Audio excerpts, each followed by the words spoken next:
দেখো, আজকে একটা নতুন ধরনের ব্লগ নিয়ে চলে এসেছি। তো তোমরা সবাই কেমন আছো একটু জানিও। যাই হোক, দেখো প্রতিদিন তো সেই ডেলি লাইফস্টাইলই দেখাই। তো আজকে দেখো, প্রতিদিন সকালে প্রায় দিনই বেশিরভাগ দিনটা তোমাদের দাদা ভাইকে সকালে এই জল খাবারটা বানিয়ে দিই। ওর শরীরের পক্ষেও ভালো হয়, আর খাওয়াও খুব তাড়াতাড়ি হয়, মানে তাড়াহুড়োর মধ্যে খাওয়াটাও তাড়াতাড়ি হয়। ওটসের স্মুদি দেখো, ওটসকে প্রথমে একটা গ্লাসে মেপে নিয়েছি। তো মেপে নিয়ে আমি হালকা একটু আঁচে একটু গরম করে নেব। বেশি কিন্তু ভাজবো না, বেশি ভাজলে কিন্তু ওটসের যে প্রোটিনটা থাকে ওটা কিন্তু নষ্ট হয়ে যাবে। তো আমি বাপির জন্যে আর তোমাদের দাদাভাইয়ের জন্যে দুজনের জন্য বানাবো, তাই জন্যে 2 গ্লাস নিয়ে নিয়েছি। এই যে দেখো, জাস্ট কিন্তু হালকা গরম হবে, খালি 2 মিনিট মতো একটু গরম করে নেব। গরম করে ওই তাওয়াতেই রেখেছি। আর তারপরে দেখো ওতে দেব এই যে খেজুর। তো খেজুর 3টে করে দিতে পারো, আমি যেহেতু 2 গ্লাস করব, মানে দুজন খাওয়ার মতো করব, ওই জন্য 6টা খেজুর দিয়েছি। আর যারা যারা মানে খেজুর না থাকে, তবুও আমি বলবো কোনো মিষ্টি জাতীয় জিনিস দিও না।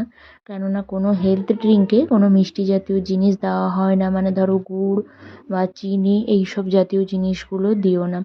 তো আমি আজকে আপেলের স্মুদি করব, তার জন্য প্রথমেই আমি আপেল কেটে নিয়েছিলাম, আপেলের সাথে খেজুরটা দিয়েছিলাম। আর দেখো, একটু সেন্ট আনার জন্য কফি পাউডারটা দিয়েছি। তো কফি পাউডারটা দিলে কি হয় বলো তো, অনেকক্ষণ এনার্জিটা থাকে। কফিটা কিন্তু স্বাস্থ্যের পক্ষে খুবই ভালো, কিন্তু কফিটাকে যদি দুধ দিয়ে আমরা খাই ওটা কিন্তু স্বাস্থ্যের পক্ষে খারাপ হয়। না হলে কিন্তু কফিটা স্বাস্থ্যের পক্ষে খুবই ভালো। তো ওটসটা যেটা গরম করে নিয়েছিলাম ওটাকে মিক্সির মধ্যে দিয়ে দিয়েছি। তো তারপরে যারা একটু হেলদি আছে ওরা কিন্তু জল দিয়ে, প্লেন জল মাপ করে তোমরা দিয়ে খেও।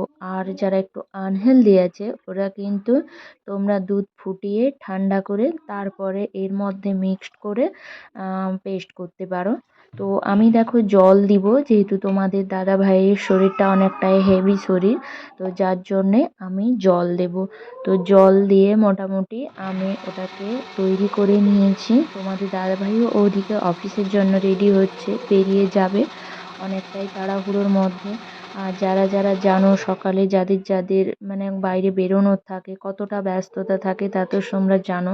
তো এখনও হয়নি, কিন্তু আমি তারপরে আরও একবার একটু মানে করে গ্রাইন্ডার চালিয়ে নিয়েছিলাম। তো তারপরে দেখো এটার মধ্যে একটা ঘনত্ব চলে এসছে। তো আমি এর ওপরে একটু কাজু দিয়ে দিয়েছিলাম, ওইটা হয়তো করা হয়নি। আর আলমন্ড, বাদাম কুচি, কিশমিশ এগুলো থাকলে তোমরা দিতে পারো। তো ফাইনালি দেখো এখন তৈরি করে তোমার দাদাভাইয়ের জন্য নিয়ে গেলাম।